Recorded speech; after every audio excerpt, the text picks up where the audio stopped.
Shalom, shalom warga kerajaan Allah dimanapun berada. Saat ini adalah hari yang luar biasa diberkati oleh Tuhan. Dengan penuh sukacita saya mengajak kita semua kita berdiri bersama. Kita sama-sama menaikkan pujian kita di hadapan Tuhan. Kita tundukkan kepala kita berdoa. Bapak, syukur kami datang di hadapan Tuhan pagi ini untuk kami menaikkan pujian syukur kami karena berkat Tuhan begitu luar biasa dalam hidup kami. Oleh karena itu Tuhan, ini pujian kami mau naikkan, kami mau tinggikan Tuhan Raja di atas segala raja yang layak menerima segala pujian kami. Terima kasih Bapa, dalam nama Tuhan Yesus kami berdoa, haleluya. Mari lebih lagi kita datang di hadapan Tuhan dengan pujian ini. Terima kasih Tuhan.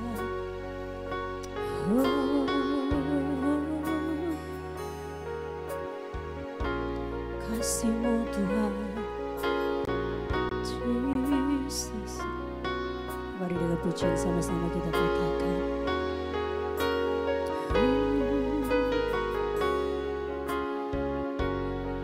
Terima kasih Tuhan. Kasih Tuhan sungguh mulia, tulus dan sempurna mengasihiku. Pengorbanan di Kalvari sungguh berharga, Kau tebus dosaku. Terpujilah Tuhan Yesus, amin. Ditinggikan di atas pujian dari dalam lubuk hatiku, ku sujud dan berterima kasih. Dari awal sama-sama kita katakan, oh kasih Tuhan sungguh mulia, amin. Tulus dan sempurna mengasihiku.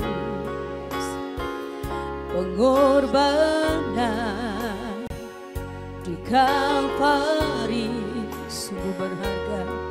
sungguh berharga, Kau tebus dosaku. Terpujilah Tuhan Yesus, ditinggikan di atas pujian. Oh, dari dalam lubuk hatiku, ku sujud dan berterima. Terpujilah Tuhan Yesus, ditinggikan di atas pujian. Dari dalam lubuk hatiku, ku sujud dan berterima. Mari lebih lagi sama-sama katakan, terpujilah Tuhan Yesus, amin, amin. Ditinggikan di atas pujian. Dari dalam lubuk hatiku, ku sujud dan berterima kasih. Terpujilah, kami muliakan perbuatan tangan-Mu bagi kami, Jesus. Ditinggikan di atas pujian, amin, amin, amin. Dari dalam lubuk hatiku, ku sujud dan berterima kasih. Dari dalam lubuk hatiku, ku sujud dan berterima kasih. Sembah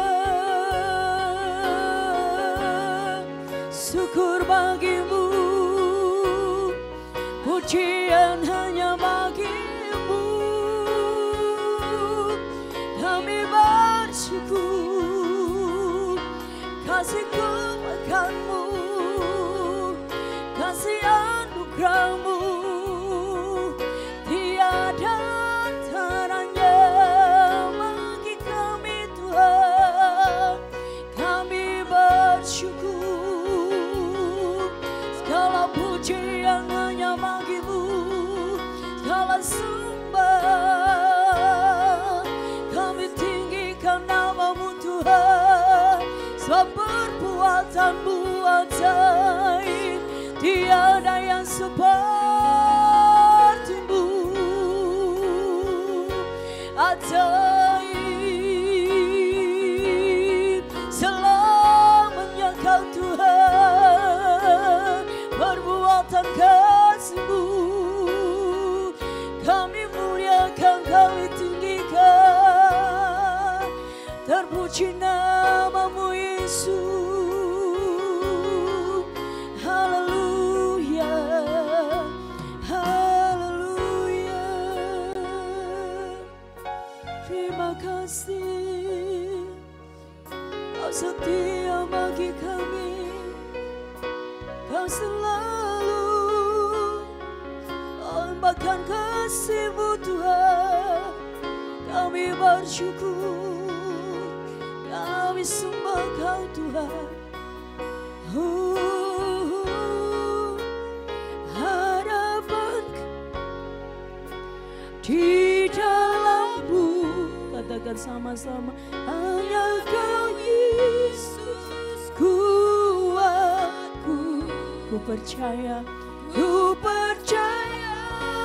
amin. Ku aman dalam harapanku.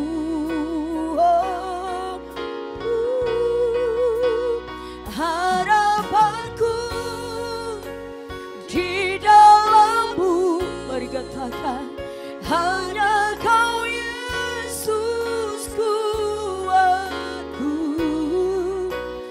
Ku percaya, ku aman dalam.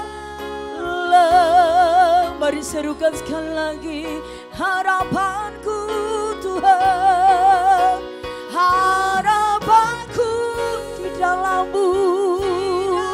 Oh Jesus, hanya Kau Tuhan, kekuatanku. Ku percaya, ku aman dalam-Mu. Ku percaya Tuhan, ku percaya, ku aman dalam. Sekali lagi sama-sama katakan, kami percaya Tuhan. Oh, ku percaya, ku aman dalam-Mu.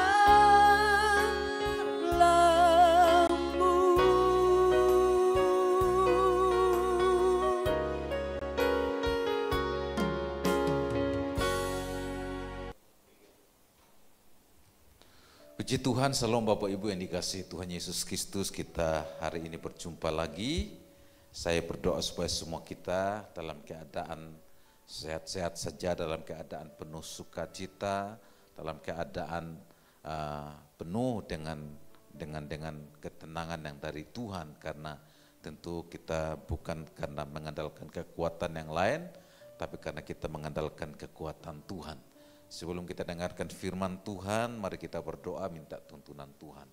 Urapi hamba-Mu Bapa dan berkati seluruh umat-Mu dimanapun kami berada, supaya ketika kebenaran firman Tuhan disampaikan, menjadikan kami orang Kristen, orang percaya yang lebih berkualitas iman kami, yang lebih berkualitas karakter kami, kasih kami, dan hidup kami semakin hari semakin menyenangkan Tuhan. Terima kasih Bapa yang baik, kami bersyukur di dalam nama Tuhan Yesus Kristus kami berdoa, haleluya, amin. Puji Tuhan Bapak Ibu yang dikasihi Tuhan Yesus Kristus. Bapak Ibu buka bersama-sama Alkitab Saudara dalam kitab Amsal pasal 18 ayatnya yang ke-10.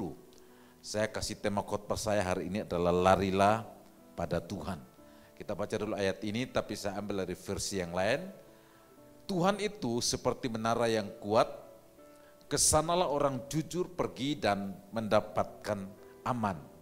Bapak Ibu yang dikasihi Tuhan Yesus Kristus, di dalam kehidupan kita sebagai orang percaya, tentu kita perlu belajar setiap saat bahwa ketika kita dalam keadaan tertentu, kadang-kadang tempat pelarian kita itu bukan kepada Tuhan. Kadang-kadang dalam pergumulan kita, kadang-kadang kita masih menjadikan Tuhan nomor yang kesekian. Saya catat di slide saya yang kedua itu adalah salah satu sifat alami manusia adalah dia tidak akan diam kalau dihadapkan dengan masalah. Dia akan berjuang untuk mencari pertolongan ke sana kemari. Namun banyak orang percaya yang menjadikan Tuhan itu nomor terakhir. Bahkan ada yang tidak cari Tuhan sama sekali. Nah, itu tragis kan saudara kasih Tuhan. Jadi Bapak Ibu kasih Tuhan Yesus Kristus, dari sini kita perlu belajar bahwa kadang-kadang dalam kehidupan kekristenan kita lupa untuk mencari Tuhan di dalam tantangan-tantangan yang kita hadapi.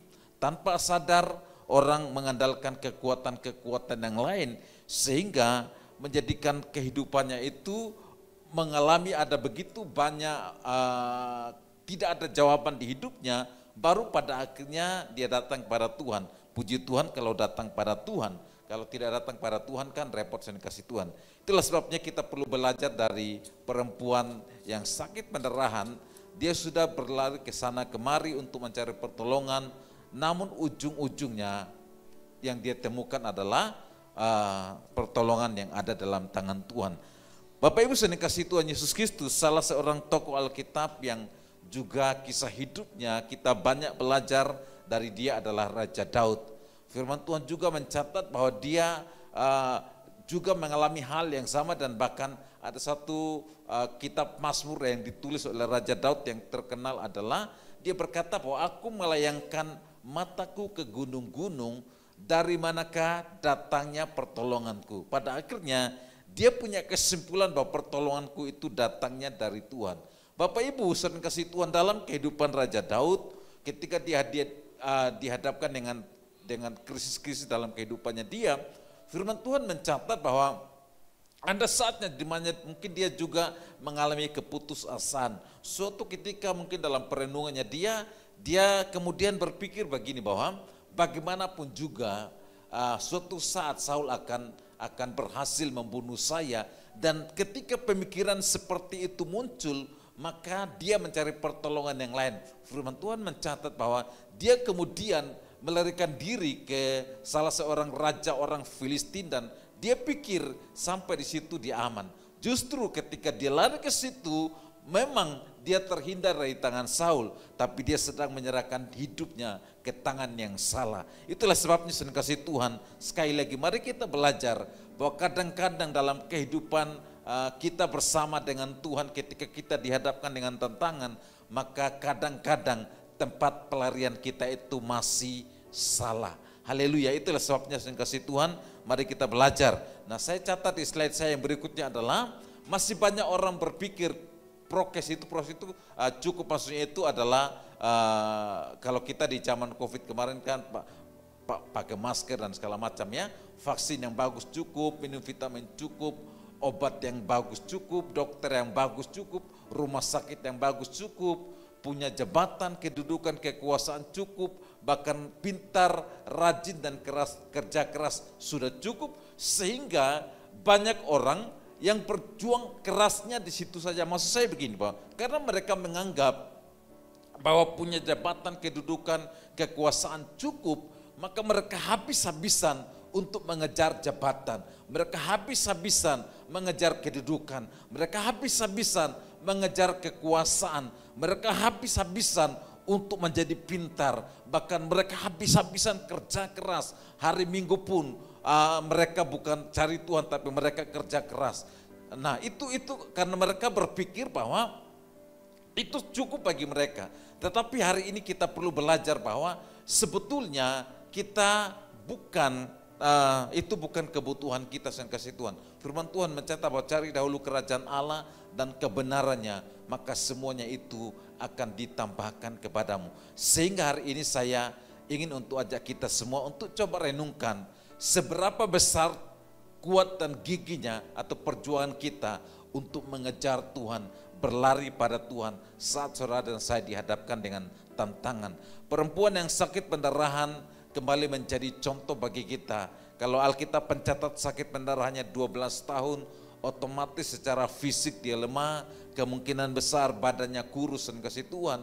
Tapi perjuangannya untuk mencapai Tuhan, untuk menggapai Tuhan, sekalipun imannya adalah asal kujama jumbai jubahnya. Saudara coba bayangkan, Yesus yang waktu itu dikerumuni oleh orang banyak, sebetulnya sangat beresiko bagi seorang perempuan yang sakit untuk mendekat Yesus dan kemudian menjama ujung jubahnya Yesus. Itu sebuah perjuangan yang berat, sangat beresiko sekali. Tapi firman Tuhan mencatat ketika itu muncul di pikirannya dia berjuang dengan keras, dia berusaha untuk mencapai Yesus dan pada akhirnya dia mencapai mengalami mujizat Tuhan di hidupnya. Bahkan ada begitu banyak tokoh-tokoh Alkitab yang mereka habis-habisan mengejar Tuhan ketika mereka tahu bahwa pertolongan mereka itu satu-satunya ada pada Tuhan, maka mereka begitu mengejar Tuhan habis-habisan. Mereka rela meninggalkan segala sesuatu hanya untuk kalau bisa mereka merebut hatinya Tuhan. Itulah sebabnya kasih Tuhan. Coba sekali lagi renungkan seberapa besarnya, seberapa kuat, seberapa giginya saudara ketika saudara dihadapkan dengan tantangan dalam rumah tanggamu, ketika saudara dihadapkan dengan tantangan dalam pekerjaanmu, saudara dihadapkan tantangan dalam kesehatanmu atau masalah dalam kesehatanmu, dan mungkin ada begitu banyak masalah-masalah tantangan yang saudara hadapi dan hari ini saudara masih bergumul. Pertanyaannya bagi saudara, seberapa kuatnya saudara, seberapa giginya saudara berjuang untuk mendapatkan pertolongan dari Tuhan. Kalau saudara masih belum seberapa, maka ayo lagi dan lagi. Lakukan sampai saudara merebut hati Tuhan. Sebab perjuangan kita dan kasih Tuhan itu melawan kemalasan. Ketika orang satu kali berdoa mereka masih semangat, 2 kali berdoa masih semangat, 3 kali berdoa masih semangat, atau 1 kali pergi gereja masih semangat, 2 kali 3 kali dengar firman memuji Tuhan, mereka masih semangat. Tapi ada satu saat titik di mana mereka kemudian berpikir kayaknya sama saja. Akhirnya kemalasan menjadi musuh besarnya mereka dan mereka berhasil dikalahkan. Lawan kekhawatiran dan ketakutan, lawan kebencian dan kepahitan, lawan kekecewaan, dan saya catat di situ adalah buang semua yang Tuhan benci di hati kita. Kalau saudara mau rebut hatinya Tuhan, amin saudara. Inilah perjuangan kita untuk merebut hati Tuhan. Sekali lagi, kalau saudara tahu bahwa yang saudara simpan di hati saudara, yang saudara simpan di pikiran saudara, yang saudara jadikan gaya hidup saudara, yang sesuatu yang Tuhan benci, jangan harap saudara bisa merebut hati Tuhan. Jangan harap doamu dijawab oleh Tuhan, sebab yang saudara pelihara adalah sesuatu yang Tuhan tidak suka, yang Tuhan benci. Itulah sebabnya kalau saudara mau untuk merebut hatinya Tuhan, maka buang yang namanya kekhawatiran dan ketakutan. Nah ini mungkin dialami oleh perempuan sakit pendarahan tadi. Mungkin dia khawatir, takut mungkin diinjak orang dan sebagainya macam. Dia mengalami ketakutan dan kekhawatiran, tapi dia lawan dan dia kalahkan itu. Mungkin dalam kehidupan kita dihadapkan dengan keadaan-keadaan sukar yang bahkan mungkin bisa membuat kita itu hidup dalam kekecewaan, hidup dalam kepahitan dan kebencian. Jangan lupa saudara boleh punya 1001 alasan untuk membenci orang lain, untuk kepahitan dengan keadaan, kecewa dengan keadaan saudara. Tapi saya mau sampaikan kepada saudara bahwa saudara mau punya alasan apapun juga, Tuhan tetap benci yang namanya kekecewaan dan kepahitan. Buang semuanya itu kalau saudara mau merebut hatinya Tuhan. Amin saudara, sebab firman Tuhan mencatat dalam Mazmur 24 ayat yang ketiga dan 4. Siapa boleh naik ke atas gunung Tuhan? Siapakah yang boleh berdiri di tempatnya yang kudus? Hanya orang yang bersih tangannya dan orang yang murni hatinya, yang tidak menyerahkan dirinya kepada penipuan, yang tidak bersumpah palsu. menyerahkan diri kepada penipuan, itu yang saya maksud adalah itu saudara kasih Tuhan. Ketika saudara berpikir bahwa saudara mempertahankan kepahitan, kebencian, kekecewaan, kekhawatiran dan ketakutan itu adalah sesuatu yang wajar, manusiawi, maka saya mau kasih tahu saudara bahwa sedang menyerahkan dirimu kepada penipuan setan. Karena setan sedang menipu saudara, saudara pikir ini normal, ini sesuatu yang biasa saja, saya kasih Tuhan, saudara sedang ditipu oleh setan. Karena itu lepaskan dirimu dari penipuan setan dan serahkan hidupmu kepada Tuhan. Sebab saya sampai pada poin yang intinya bagi kita adalah orang yang dekat dengan Tuhan adalah orang yang aman dan tenang hatinya. Mazmur 62 menjadi lagu kesukaan banyak orang, hanya dekat Allah saja rasa tenang hatiku. Bapak Ibu saya kasih Tuhan, mari kita coba lihat. Saya catat di situ betapa besarnya perjuangan Daud. Dia jatuh bangun, tetapi dia tetap mau untuk tetap mengejar Tuhan. Waktu dia sadar bahwa dia salah, dia kembali lagi pada Tuhan. Dia melawan kekecewaan, dia melawan kebencian, dia melawan ketakutan, kekhawatiran selama kurang lebih 13 tahun melewati proses yang berat. Soalnya ini bukan sesuatu yang gampang dan mudah. Bahkan berulang-ulang kali dia jatuh di dalam dosa, tapi firman Tuhan mencatat bahwa dia bangkit kembali dan dia kejar Tuhan. Pada akhirnya dia sampai satu titik di mana hatinya aman, tenang. Sehingga dia berkata bahwa lembah kekelaman pun tidak akan membuatnya takut sebab Tuhan beserta dengan dia. Bapak Ibu saudara kasih Tuhan, kapan saudara bisa tahu bahwa saudara itu disertai Tuhan? Bukan pada saat saudara dalam keadaan kelimpahan atau kekurangan, tidak.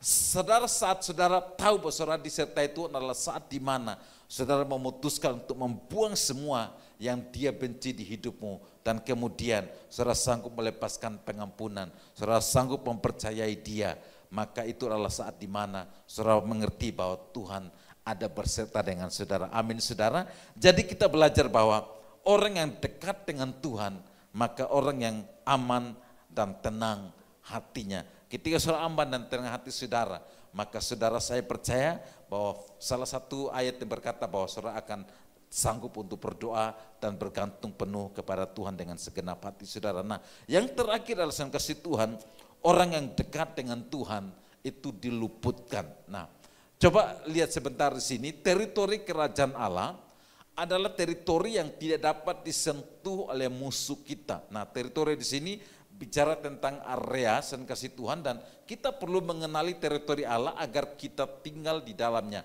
Sederhana saja dan kasih Tuhan. Ketika saudara memutuskan untuk hidup dalam pertobatan, itu bicara tentang saudara sedang memindahkan diri saudara, seperti firman Tuhan mencatat bahwa dia yang memindahkan kita dari kerajaan kegelapan kepada kerajaan terang. Nah, pertobatan itu adalah bicara tentang dan kasih Tuhan, saudara memutuskan untuk tinggal dalam teritorinya kerajaan Allah. Artinya bahwa saudara memutuskan untuk bertahan dalam dosamu, saudara memutuskan untuk bertahan dalam kekecewaanmu, memutuskan untuk bertahan dalam kepahitan, kebencianmu, ketakutan dan kekhawatiranmu. Saudara sedang tinggal di teritori musuh dan suatu ketika saudara akan dalam bahaya. Karena itu hari ini saya kasih Tuhan, saya mau sampaikan kepada saudara bahwa kalau saudara tinggal dalam pertobatan, saudara mengejar Tuhan dan menanggalkan semua yang dia benci di hidupmu, saudara sedang tinggal dalam teritori yang musuh tidak akan sentuh. Itulah sebabnya Daud berkata bahwa sekalipun aku dalam lembah kekelaman, aku tidak takut bahaya sebab aku tahu tangan Tuhan besertaku. Hari ini saya kasih Tuhan, mungkin saudara dihadapkan dengan tantangan-tantangan kehidupan saudara. Saudara sudah berdoa, saudara sudah berharap pada Tuhan, tapi dalam hatimu masih menyimpan sesuatu yang dia tidak suka. Mungkin itulah yang menjadi penghambat di mana doamu tidak dijawab oleh Tuhan. Mungkin itu adalah menjadi penghambat di mana engkau belum mencapai apa yang engkau inginkan lewat doa-doamu. Karena itu hari ini lihat hati saudara, bersihkan itu. Sebab ketika engkau berlari kepada Tuhan, di saat yang bersamaan engkau pun perlu membuang apa yang dia tidak suka di hidupmu. Engkau meninggalkan semua dosamu, engkau memutuskan untuk bergantung penuh pada dia, berserah total pada dia, menyerahkan seluruh kehidupanmu kepada dia. Sebab pertobatan itu juga bicara tentang engkau berserah total kepada dia. Apa yang dia mau lakukan di hidupmu, apa yang dia mau engkau lakukan, biarlah kehendak dia terjadi di hidupmu. Itu bicara tentang pertobatan, dan saya percaya kalau itu terjadi, maka dia akan ambil alih hidupmu sama seperti dia ambil alih hidup Raja Daud. Dan Daud penuh dengan kemuliaan, dia akan ambil alih hidupmu sama seperti dia ambil alih masalah dari perempuan yang sakit pendarahan mengalami mujizat Tuhan. Dia akan ambil alih hidupmu sama seperti dia ambil alih kehidupan seorang Petrus, seorang yang sombong, seorang yang omong besar, seorang yang jatuh bangun juga. Tapi ketika Tuhan ambil alih kehidupannya dia, diubahkan dia menjadi orang yang bersinar terang di tengah-tengah kegelapan. Hari ini saya berdoa supaya saudara dan saya adalah tokoh berikutnya yang ketika Tuhan ambil alih hidup saudara, sakitmu disembuhkan. Amin saudara. Ketika Tuhan ambil alih hidup saudara, haleluya, pekerjaanmu diberkati Tuhan, pelayananmu diberkati Tuhan, rumah tanggamu diberkati Tuhan. Sebab jika Tuhan yang bekerja, luar biasanya adalah dia sanggup menjawab saudara dan saya lebih daripada yang saudara saya doakan. Amin saudara, keren kan saudara? Karena itu dalam segala keadaan, sekali lagi, berlarilah pada Tuhan. Tapi di saat yang bersamaan ketika engkau mengejar Tuhan, buang semua yang dia tidak suka di hidupmu. Sebab saya percaya kalau itu terjadi, maka mujizat, haleluya, kemustahilan akan saudara alami di kehidupan saudara. Tuhan Yesus memberkati saudara semuanya. Salam, salam, salam. Bapak Ibu saudara kasih Tuhan, mari persiapkan roti dan anggur saudara yang rindu ambil bagian dalam perjamuan kudus hari ini. Sebab saya percaya bahwa ketika kita melakukannya dengan iman, maka saya percaya bahwa kita akan mengalami yang namanya mujizat Tuhan. Bapak Ibu mari persiapkan roti dan anggur dan kita berdoa. Berkati roti dan anggur ini Bapak, di akhir dari khotbah hamba-Mu hari ini, kami akan sama-sama dipersatukan dengan tubuh dan darah-Mu. Hari ini Tuhan, urapi hamba-Mu dan berkati seluruh umat-Mu dimanapun mereka berada. Supaya ketika kami dipersatukan dengan tubuh dan darah-Mu, haleluya, kami menyentuh surga dan kami menyentuh mujizat. Hidup kami terhubung dengan mujizat Tuhan. Di dalam nama Yesus kami berdoa, haleluya, amin. Terima kasih Tuhan. Mari Bapak Ibu saudara kasih Tuhan, angkat roti di tangan kanan saudara.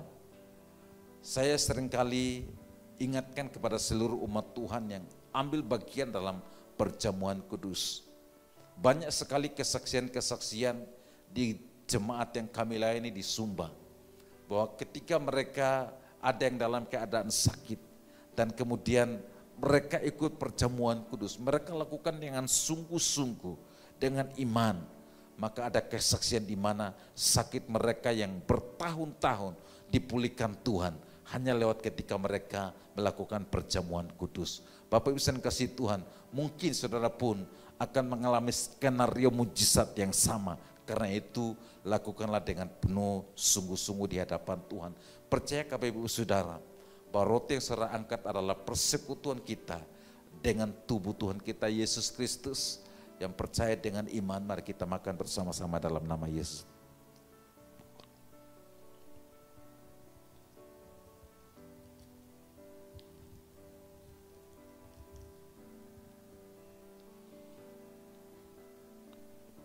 Mari pindahkan cawan di tangan kanan saudara yang berisi anggur. Demikian pula dengan cawan ini sen kasih Tuhan. Percaya Bapak Ibu saudara bahwa sesungguhnya ini adalah merupakan persekutuan kita dengan darah Tuhan kita Yesus Kristus. Minum bersama-sama dalam nama Yesus Tuhan.